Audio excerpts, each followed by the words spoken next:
देखो बनी क्वेश्चन कर रहे थे इलस्ट्रेशन नंबर 1। इसमें लास्ट एडजस्टमेंट अपन ने किया था वेजेस का। लास्ट एडजस्टमेंट जो किया था वो किसका किया था अपन ने? वेजेस का। तो ऊपर वेजेस आपको दे रखी थी ट्रायल बैलेंस में 20,000 की, और नीचे कह रहा था आउटस्टैंडिंग वेजेस है 2,500। तो वेजेस आपका डायरेक्ट एक्सपेंस है, सो it will be recorded in the debit side of the trading account. देख तो ये डेबिट साइड में रिकॉर्ड होगी। प्लस कह रहा था 2,500 की आउटस्टैंडिंग है, तो मतलब ये हमारे करंट ईयर की वेजेस थी जो हमने करंट ईयर में पे नहीं करी, तो इसलिए एक तो इसको यहाँ पे ट्रेडिंग अकाउंट में ऐड कर दिया, और इन फ्यूचर हमें इसको पे करना है, तो दूसरा इसको अपन ने कहाँ शो किया था? बैलेंस शीट की लायबिलिटी साइड में। बैलेंस शीट की कहाँ पे? लायबिलिटी साइड में। समझ में आ गया वेजेस का एडजस्टमेंट? नाउ नेक्स्ट आपको दे रखा है सैलरी। अब सैलरी आपका इनडायरेक्ट एक्सपेंस है, और इस पे भी एडजस्टमेंट है। क्या कह रहा है? सैलरी आउटस्टैंडिंग है कितने की? 1,000 रुपीज की सैलरी आउटस्टैंडिंग है, तो salary is a indirect expense, और इनडायरेक्ट एक्सपेंसेस को अपन कहां शो करते हैं? प्रॉफिट एंड लॉस अकाउंट में। तो प्रॉफिट एंड लॉस अकाउंट में डेबिट साइड में लिखेंगे टू सैलरी। कितनी है सैलरी? 15,000। तो ये 15,000 तो ट्रायल बैलेंस में दे रखी, मतलब ये तो पे हो चुकी करंट ईयर की। और नीचे एडजस्टमेंट में क्या कह रहा है? 1,000 की सैलरी आउटस्टैंडिंग है, मतलब वो 1,000 की सैलरी मेरी करंट ईयर की सैलरी है जो मैंने करंट ईयर में पे नहीं करी, लेकिन इस प्रॉफिट एंड लॉस अकाउंट में करंट ईयर से रिलेटेड सारा एक्सपेंस हमें शो करना है। तो शो करना है तो क्या करेंगे? उसको अपन ऐड कर देंगे इसमें। अपन आउटस्टैंडिंग सैलरी कितनी है? आउटस्टैंडिंग सैलरी हमारी 1,000। 1,000 तो ये आ जाएगा यहाँ पे कितना? 16,000। और ये जो सैलरी अभी 1,000 की अभी पे नहीं करी, फ्यूचर में तो पे करनी है, तो फ्यूचर में पे करनी है, तो ये हमारी लायबिलिटी हो गई। तो बैलेंस शीट की लायबिलिटी साइड में लिखेंगे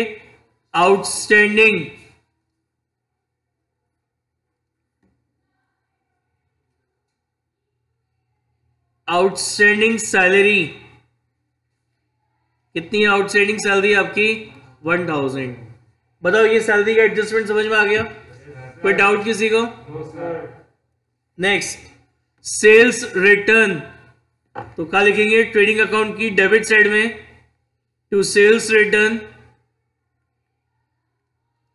सेल्स रिटर्न आपको दे रखा है कितना? 2,000।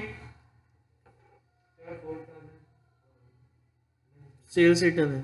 कैरेज आपको दे रखा है 4,500।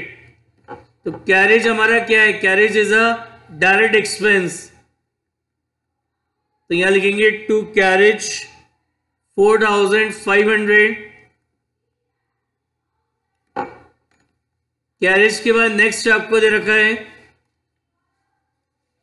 Plant and machinery. इस पे एडजस्टमेंट है। क्या कह रहा है? प्लांट एंड मशीनरी पे डेप्रिसिएशन लगाना है 10%। तो प्लांट एंड मशीनरी हमारी असेट होती है, फिक्स असेट। तो असेट्स को कहां शो करते हैं? बैलेंस शीट की असेट साइड में। तो यहां लिखेंगे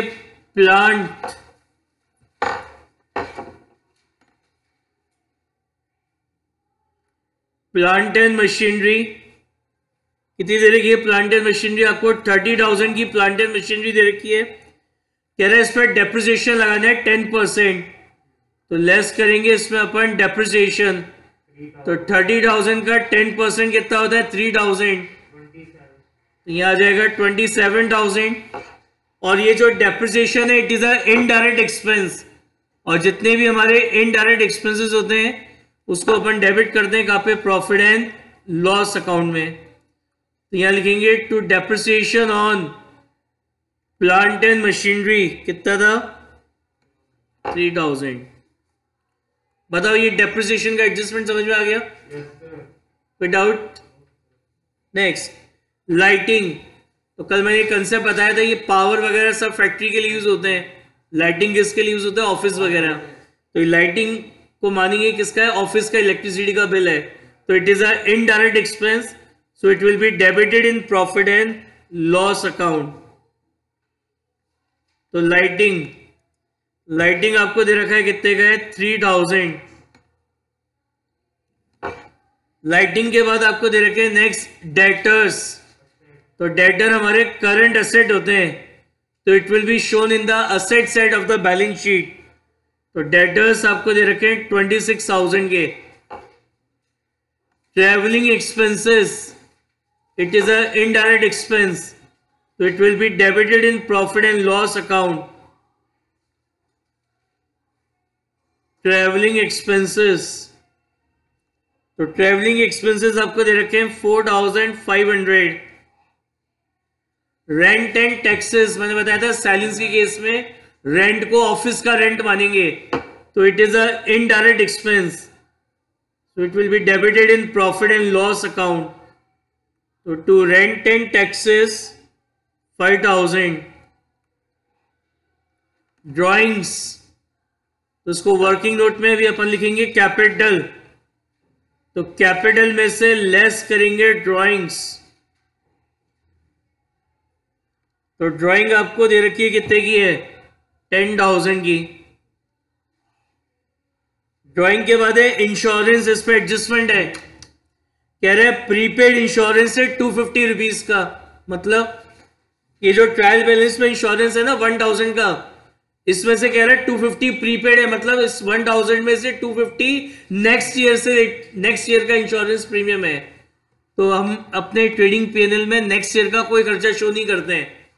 तो इंश्योरेंस हमारा क्या है, इनडायरेक्ट एक्सपेंस है, और इनडायरेक्ट एक्सपेंसेस को कहां शो करते हैं, प्रॉफिट एंड लॉस अकाउंट में।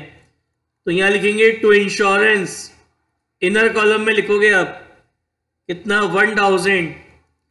1,000 में से 250 का प्रीपेड इंश्योरेंस है, मतलब नेक्स्ट ईयर का इंश्योरेंस है, तो नेक्स्ट ईयर का कोई खर्चा यहां नहीं दिखाना है पीएनएल में। तो लेस करेंगे प्रीपेड इंश्योरेंस, प्रीपेड इंश्योरेंस कितना 250, तो यहां आ जाएगा 750। और बैलेंस शीट की असेट साइड में लिखेंगे प्रीपेड इंश्योरेंस, कितना है प्रीपेड इंश्योरेंस आपका 250। क्लियर, समझ में आ गई कि प्रीपेड इंश्योरेंस का एडजस्टमेंट। नेक्स्ट आपको दे रखे हैं journal expenses, it is also indirect expense, PNL में डेबिट हो जाएंगे। To journal expenses 4,600।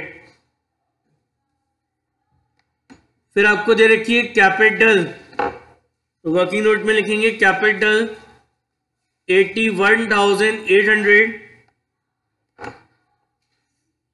फिर आपको दे रखी है सेल्स, तो सेल्स को कहां लिखेंगे, profit and loss trading account की क्रेडिट साइड में, बाय सेल्स 1,60,000।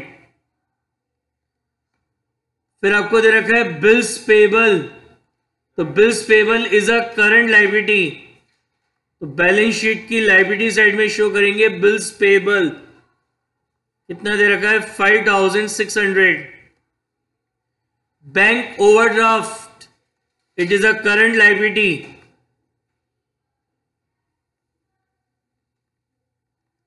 उसको शो करेंगे बैलेंस शीट की लायबिलिटी साइड में बैंक ओवरड्राफ्ट 18,000।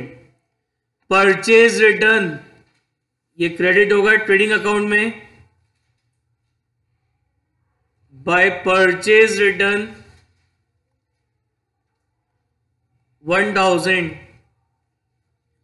डिस्काउंट का क्रेडिट बैलेंस दे रखा है, क्या मतलब है इसका, ये इसका मतलब है it is discount received. Discount received हमारी इनकम होती है, और इनकम्स के ही क्रेडिट बैलेंस होते हैं, एक्सपेंसेस के तो डेबिट होते हैं।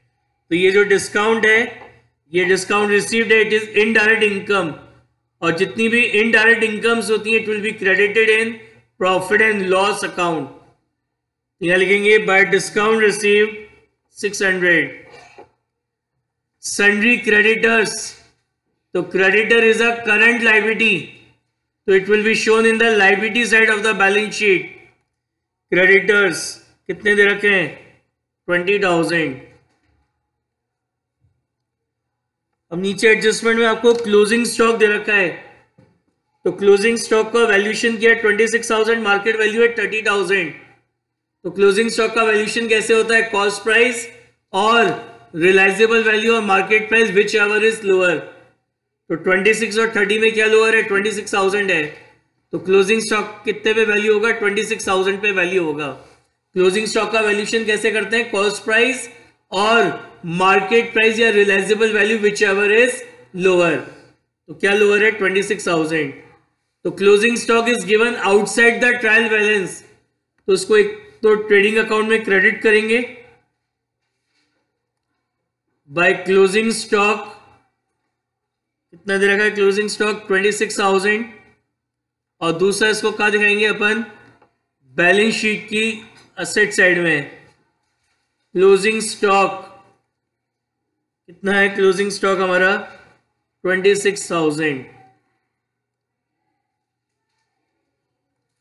If closing stock is given inside the trial balance, तो उस कंडीशन में केवल बैलेंस शीट के असेट साइड में आता, इसको फिर ट्रेडिंग अकाउंट की क्रेडिट साइड में नहीं लिखते हम। देखो पॉइंट नंबर 1 हो गया, पॉइंट नंबर 2 का एडजस्टमेंट हो गया, पॉइंट नंबर 3 का हो गया, पॉइंट नंबर 4, सारे एडजस्टमेंट्स कर लिए अपन ने। अब इसको अपन बैलेंस करेंगे। ये ट्रेडिंग अकाउंट में क्रेडिट ज्यादा है, डेबिट कम है। मैंने बताया था आपको, या तो ये परचेज में से लेस करके दिखा दो तो भी चलता है, और या इसको क्रेडिट साइड में दिखाओगे तो भी चलेगा। अब इसका यहाँ पे क्रेडिट बैलेंस आ रहा है, मतलब क्रेडिट ज्यादा है, डेबिट कम है, तो इसका ये जो बैलेंसिंग फिगर है ये आ रहा है आपका 62,000। And credit balance of trading account is known as gross profit, and gross profit is transfer to profit and loss account. का ट्रांसफर कर देंगे इसको अपन प्रॉफिट एंड लॉस अकाउंट में, और प्रॉफिट एंड लॉस अकाउंट की क्रेडिट साइड में लिखेंगे बाय ट्रेडिंग अकाउंट। कितना है, 62,000। अब इसके यहाँ पे भी क्रेडिट ज्यादा है, डेबिट कम है, तो इसका भी क्रेडिट बैलेंस आ रहा है। And credit balance of profit and loss account is net profit. तो नेट प्रॉफिट आ रहा है आपका बैलेंसिंग फिगर, कितना आ रहा है, 23,350। This net profit will be transfer to capital account. का ट्रांसफर करेंगे इसको अपन कैपिटल अकाउंट में, तो इधर कैपिटल में ऐड करेंगे, ऐड नेट प्रॉफिट।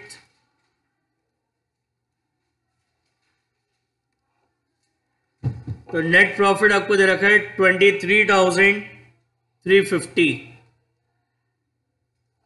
तो ये आ जाएगी हमारी कैपिटल, कौन सी कैपिटल, क्लोजिंग कैपिटल, एडलेस करने के बाद। तो ये आ रही है 95,150। तो यहां लिखेंगे कैपिटल 95,150।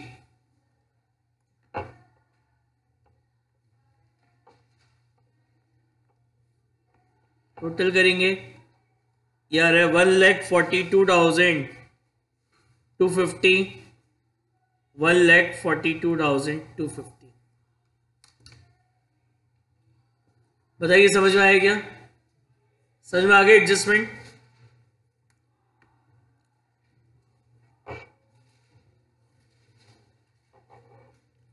नाउ नेक्स्ट एडजस्टमेंट अपन पढ़ रहे हैं एक्रूड इनकम। एक्रूड इनकम और income receivable. What is mean bye accrued income, accrued sir आपने फॉर्मूला लिखवाया था ना कॉस्ट ऑफ गुड्स सोल्ड की, तो सर उसमें क्लोजिंग स्टॉक अगर मार्केट वैल्यू पे करें तो एग्जैक्ट थोड़ी आएगा कॉस्ट ऑफ गुड्स सोल्ड। नहीं, उसका उसी पे वैल्यूएशन करते हैं, वही माइनस होता है। मार्केट वैल्यू की करेंगे, हाँ, whichever is lower, cost price और market price whichever is lower.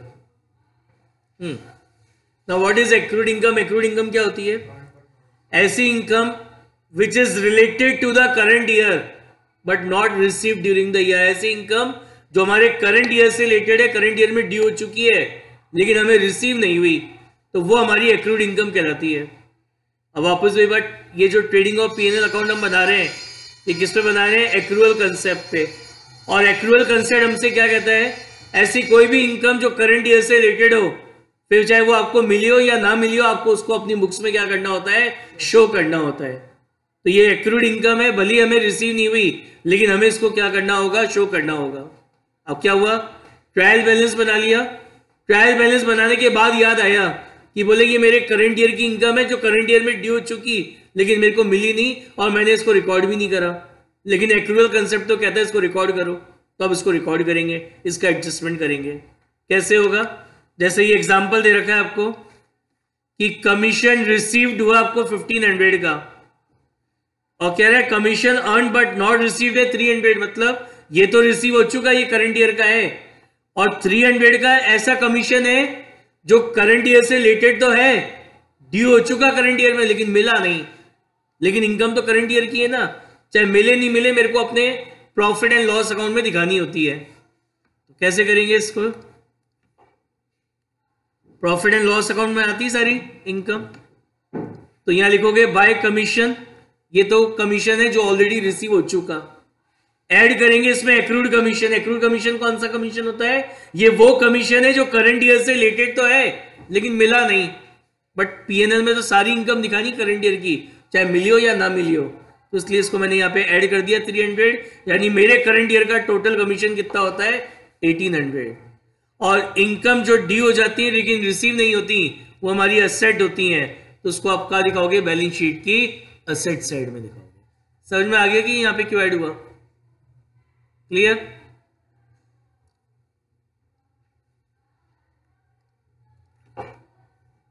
Next है आपका अर्नड इनकम और इनकम रिसीव इन एडवांस।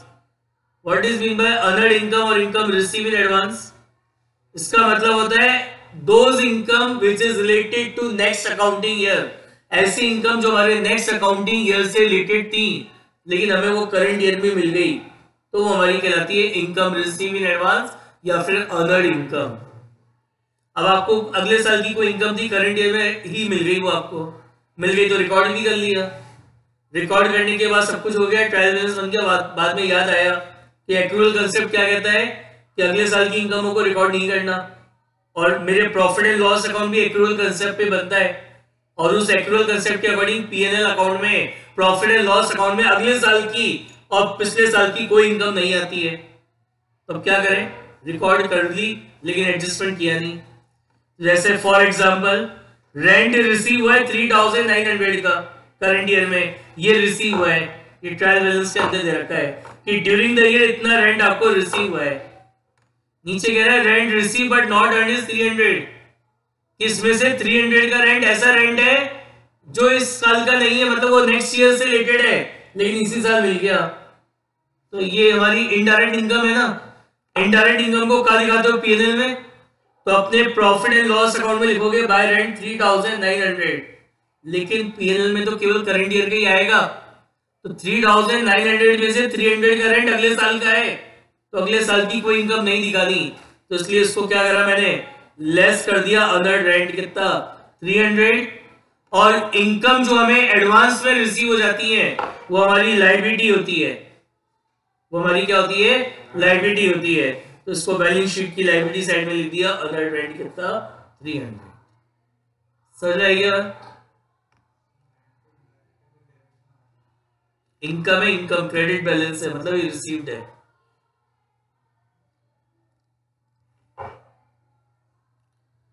ऐसी नेक्स्ट एडजस्टमेंट है ये हमारा interest on capital. Interest on capital कौन किसको देता है, बिजनेस देता है बिजनेसमैन को, तो बिजनेस के लिए इंटरेस्ट ऑन कैपिटल क्या है, एक्सपेंस है, इनडायरेक्ट एक्सपेंस। तो एक तो ये प्रॉफिट एंड लॉस अकाउंट में डेबिट होगा, और बिजनेस को अपने बिजनेसमैन को कुछ भी देना होता है तो उसके कैपिटल अकाउंट में ट्रांसफर कर देता है, तो ये इंटरेस्ट ऑन कैपिटल अपन क्या करेंगे, जो हमारी कैपिटल है, हमारी जो वर्किंग नोट है उसमें कैपिटल में इस इंटरेस्ट ऑन कैपिटल को ऐड कर देंगे। समझ में आ गया। इंटरेस्ट ऑन ड्राइंग ये कौन किससे ले रहा है, ये बिजनेस लेता है बिजनेसमैन से, तो बिजनेस के लिए इंटरेस्ट ऑन ड्राइंग क्या है, इनकम है, इनडायरेक्ट इनकम है, तो इनडायरेक्ट इनकम को कहां क्रेडिट करते हैं, प्रॉफिट एंड लॉस अकाउंट में क्रेडिट कर देंगे, और बिजनेस को अगर अपने बिजनेसमैन से कुछ भी लेना होता है तो उसके कैपिटल अकाउंट से निकाल लेता है, तो उससे कैपिटल कम हो जाएगी, तो इसको वर्किंग नोट में कैपिटल में से क्या करेंगे, लेस कर देंगे।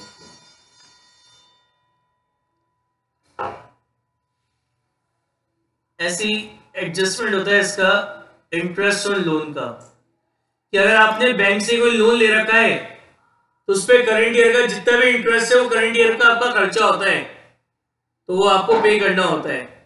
तो जैसे इसमें एडजस्टमेंट कैसा होगा, जैसे लिखा है loan from bank at the rate 12%। क्या मतलब है एट द रेट 12% का? इसका मतलब है जो लोन ले रखा है ना, इसमें 12% की रेट से इंटरेस्ट पे करना है आपको। कितने का लोन ले रखा है? 10,000 का। नीचे कह रहा है interest on loan is due for the whole year, कि साल भर में इंटरेस्ट पे ही नहीं करा, तो भले ही पे नहीं करा लेकिन खर्चा तो करंट ईयर का है ना।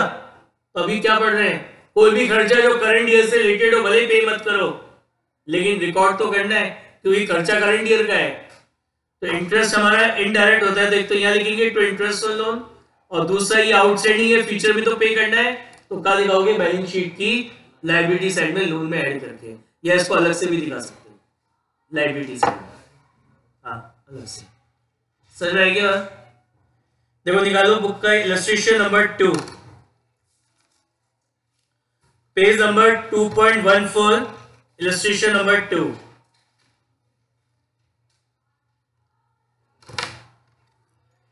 जो क्या कह रहा है, from the following trial balance of Ganga son prepare trading and profit and loss account for the year ended 31 March 2020 and balance sheet as on that date. Stock दे रखा है, नीचे एडजस्टमेंट्स पढ़ो, क्लोजिंग स्टॉक दे रखा है, कह रहा है depreciate fix asset by 10%, fix assets पे एडजस्टमेंट है, ऊपर फिक्स असेट देखो उस पर टिक लगाओ, लगा दिया।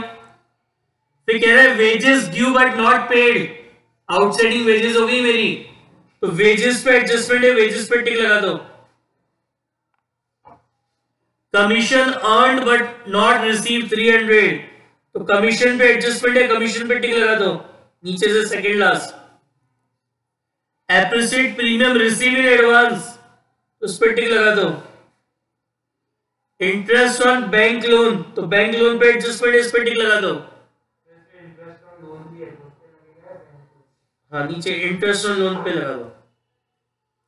उसके बाद लिखा है allowed 10% interest on capital, capital पे एडजस्टमेंट है, कैपिटल पे लगा दो। And charge 700 interest on drawing, तो ड्राइंग पे लगा दो।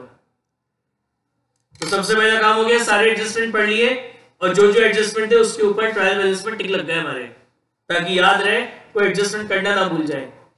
अब क्या करेंगे, सबसे पहले बनाएंगे इसका ट्रेडिंग अकाउंट, फिर बनाएंगे इसका profit and loss account. First page पे full page trading account, second page full page profit and loss account, third page पे बैलेंस शीट और फोर्थ पेज पे क्या बनाएंगे, वर्किंग नोट। चलो स्टार्ट करते हैं। सबसे पहले आपको कैपिटल दे रखी है, तो यहां लिखेंगे वर्किंग नोट में कैपिटल।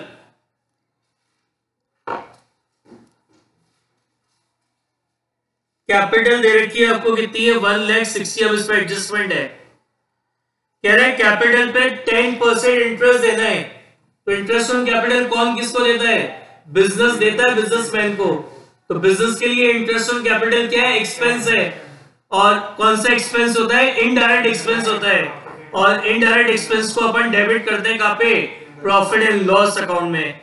तो प्रॉफिट एंड लॉस अकाउंट में लिखेंगे तो इंटरेस्ट ऑन कैपिटल कितना होगा, 1,60,000 का 10% कितना होता है, 16,000। अभी क्या बताया, ये इंटरेस्ट ऑन कैपिटल बिजनेस दे रहा है बिजनेसमैन को। कैसे देगा, उसके कैपिटल अकाउंट में ऐड कर देगा, कैपिटल अकाउंट में ट्रांसफर कर देगा। तो वर्किंग नोट में कैपिटल में ऐड कर देंगे अपन interest on capital. Interest on capital कितना, 16,000। बताओ ये एडजस्टमेंट समझ में आया क्या, कोई डाउट किसी को? आगे बढ़िए ड्राइंग्स, इस पे भी एडजस्टमेंट है। देख तो ड्राइंग्स को कैपिटल में से लेस कर देते हैं, तो लेस करेंगे, ड्राइंग्स कितनी है 15,000 की। क्या एडजस्टमेंट है, कैरेस ड्राइंग पे 700 का इंटरेस्ट ऑन ड्राइंग चार्ज करना है। तो इंटरेस्ट ऑन ड्राइंग कौन किससे ले रहा है, it is taken by business from businessman.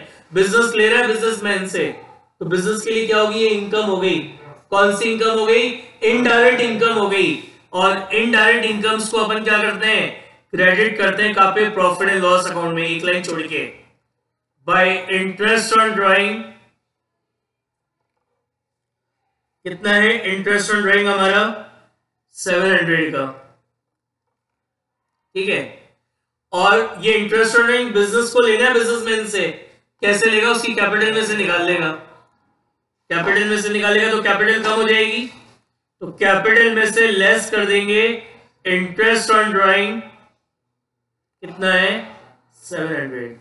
बताओ समझ में आ गया क्या इंटरेस्ट ऑन ड्राइंग का adjustment. Next fixed assets, fixed assets को अपन कहां शो करते हैं, बैलेंस शीट की एसेट साइड में, एडजस्टमेंट है इसके ऊपर, तो इनर कॉलम में लिखो फिक्स्ड एसेट है 2 लाख का, इनर कॉलम में लिखेंगे एडजस्टमेंट है, क्या एडजस्टमेंट, पॉइंट नंबर 2 कह रहे हैं इस पे डेप्रिसिएशन लगाना है 10%, तो एक तो इसमें से लेस करेंगे डेप्रिसिएशन, 2 लाख का 10% 20,000 कितना हो गया 1,80,000, और ये जो डेप्रिसिएशन है it is a indirect expense, तो it will be debited in profit and loss account, तो प्रॉफिट एंड लॉस अकाउंट में लिखेंगे to depreciation on fixed asset, कितना था 20,000। बताइए एडजस्टमेंट समझ में आ गया, क्लियर है। नेक्स्ट परचेज एंड सेल, तो परचेज का डेबिट बैलेंस होता है और सेल्स का क्रेडिट बैलेंस होता है, तो जो डेबिट में वो परचेज और जो क्रेडिट में वो आपकी सेल है, एक लाइन छोड़ के लिखना, ट्रेडिंग अकाउंट में एक लाइन छोड़ के, क्योंकि सबसे ऊपर ओपनिंग स्टॉक आता है, तो टू परचेज, परचेज आपको दे रखी है 3,10,000 और सेल्स, सेल्स का क्रेडिट बैलेंस होता है, तो क्रेडिट साइड में लिखेंगे बाय सेल्स अकाउंट 5,20,000। रिटर्न, तो जो डेबिट में वो सेल्स रिटर्न है, जो क्रेडिट में वो परचेज रिटर्न है, तो सेल्स रिटर्न को या तो सेल्स में से लेस कर दो या ट्रेडिंग अकाउंट की डेबिट साइड में दिखा दो, एक ही बात है, तो रिटर्न कितना है 3,000। परचेज रिटर्न का क्रेडिट बैलेंस होता है, या तो परचेज में से लेस कर दो या इधर क्रेडिट साइड में दिखा दो, एक ही बात है, तो यहां लिखेंगे बाय रिटर्न कितना है 2,000 परचेज रिटर्न, रिटर्न ही लिखा हुआ है इसमें, तो रिटर्न ही लिखना है, ठीक है। Profit on sale of fixed asset, it is indirect income, मैंने आपको बताया सेल को छोड़ के बाकी सब इनकम इनडायरेक्ट होती है, तो यहां लिखेंगे प्रॉफिट एंड लॉस अकाउंट में by profit on sale of fixed asset, कितना दे रखा है 6,000। Carriage, carriage is a direct expense, silence की केस में मानेंगे काय का कैरेज है, जो गुड्स परचेज करे उसका कैरेज है, तो it is a direct expense, तो it will be debited in profit in trading account. Wages, इस पे एडजस्टमेंट है, point number 3 wages due but not paid, मतलब ये हमारे करंट ईयर से रिलेटेड वेजेस है जो हमने पे नहीं करी, लेकिन वेजेस हमारा डायरेक्ट एक्सपेंस है तो ट्रेडिंग अकाउंट में शो होगा, और ट्रेडिंग अकाउंट में करंट ईयर से रिलेटेड सारा खर्चा शो होता है, तो आप यहां लिखोगे टू वेजेस, इनर कॉलम में कितना है 24,000, ऐड करेंगे इसमें अपन आउटस्टैंडिंग वेजेस,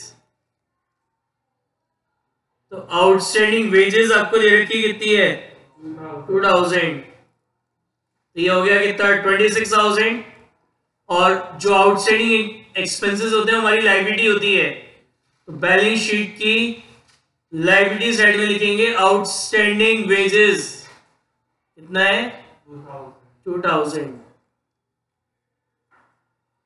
वेजेस के बाद सैलरी दे रखी है, तो salary is a indirect expense, तो it will be debited in profit and loss account, कितना दे रखा है 21,000।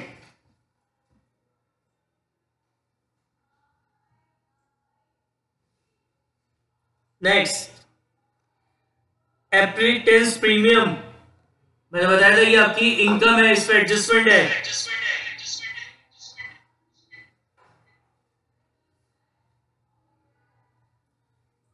पढ़ो ये एडजस्ट,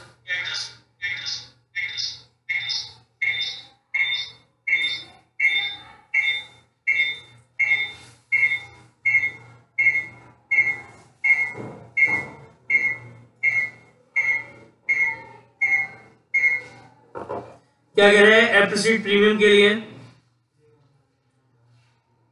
ये मैंने बताया जो स्टूडेंट्स एमबीए वगैरह करते हैं उनको ट्रेनिंग करनी होती है, प्रैक्टिकल ट्रेनिंग, तो ये बिजनेस हाउसेस में जाके करते हैं, तो उसके बदले में वो लोग फीस देते हैं, उसको बोला जाता है। कह रहे हैं appreciate premium receive in advance 1000, advance में आ गई मतलब अगले साल की है, तो अगले साल की कोई इनकम कोई खर्चा नहीं दिखाना ट्रेडिंग पीएनएल में, तो क्या करेंगे पीएनएल अकाउंट में लिखेंगे बाय एप्रिसिएट प्रीमियम, कितना रिसीव है आपको 10,000, लेकिन 10,000 में से 1,000 अगले साल का है, तो अगले साल का नहीं दिखाना, लेस करेंगे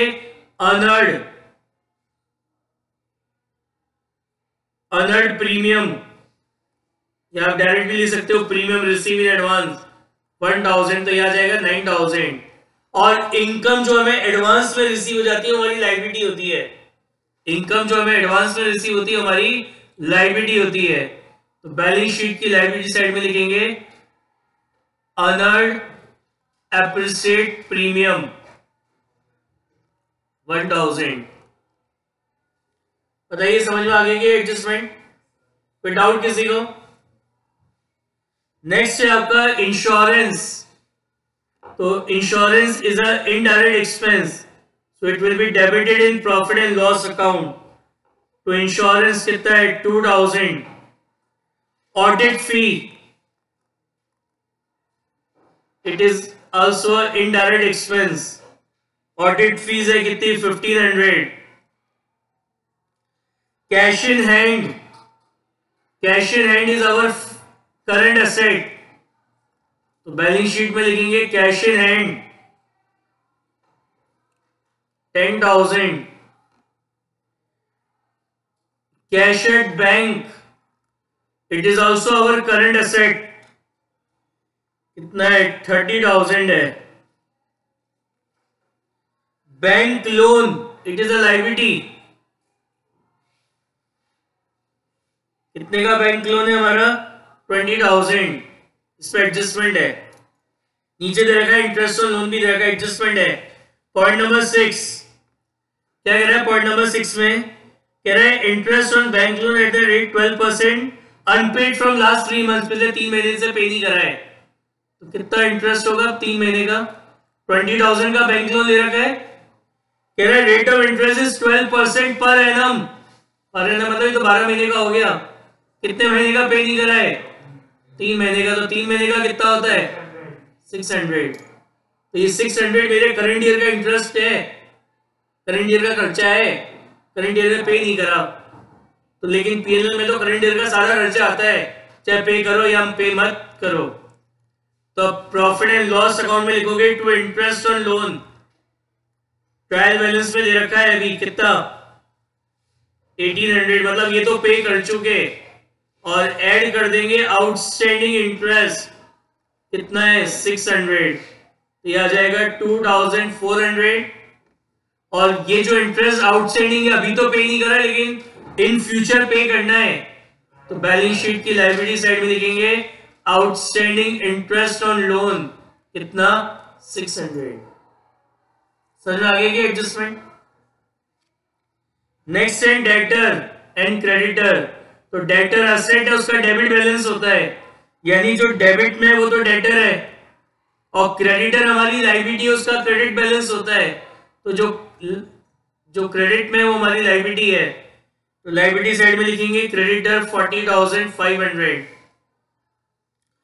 बिल रिसेबल एंड पेबल, तो bill receivable is a current asset, कितना है 5,000, and bills payable is a current liability, तो यहां लिखोगे बिल्स पेबल, कितना है bills payable 7,500। Printing and advertisement, ये ऑफिस का खर्चा है हमारे, प्रिंटिंग एंड एडवर्टाइजमेंट, तो पीएनएल में लिखेंगे ऑफिस का सारा खर्चा इनडायरेक्ट होता है।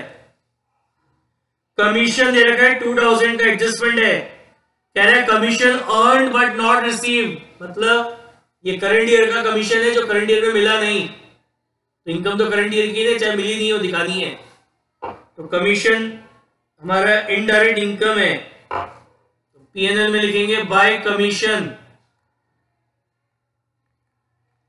तो कमीशन आपको दे रखा है 2000 का, ऐड करेंगे इसमें अपन एक्रूड कमीशन,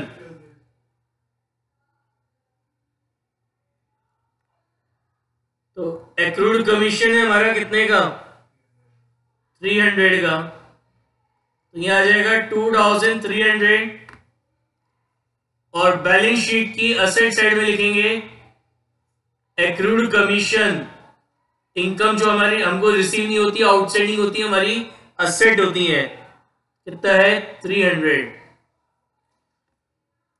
समझ में आ गई एडजस्टमेंट कमीशन का। ओपनिंग स्टॉक दे रखा है, एक तो यहां लिखेंगे ट्रेडिंग अकाउंट में to opening stock, opening stock आपको दे रखा है 31,600। अब स्टॉक दे रखा है आउटसाइड द ट्रायल बैलेंस, तो if closing stock is given outside the trial balance, तो उसको ट्रेडिंग अकाउंट में शो करते हैं बाय क्लोजिंग स्टॉक, कितना है 40,500, और दूसरा उसको कहां शो करते हैं बैलेंस शीट की असेट साइड में, तो यहां लिखेंगे क्लोजिंग स्टॉक 40,500।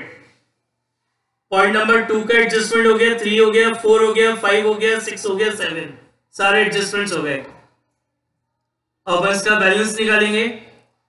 ट्रेडिंग अकाउंट का क्रेडिट बैलेंस आ रहा है, तो क्रेडिट बैलेंस हमारा क्या कहलाता है gross profit, and it will be transferred to profit and loss account, कितना है 1,83,300, and it will be transferred to profit and loss account, यहां लिखेंगे to profit and loss account, और यहां जाएगा बाय ट्रेडिंग अकाउंट,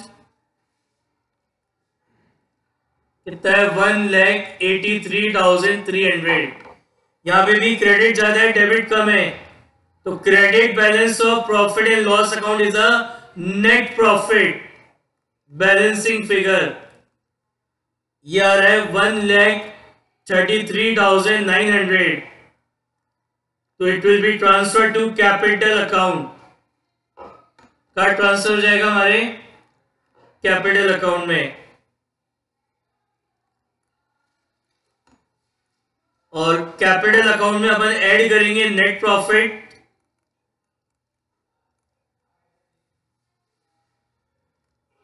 कितना है 1,33,900, तो ये हमारी क्लोजिंग कैपिटल आ गई 2,94,200, और यहां लिखेंगे कैपिटल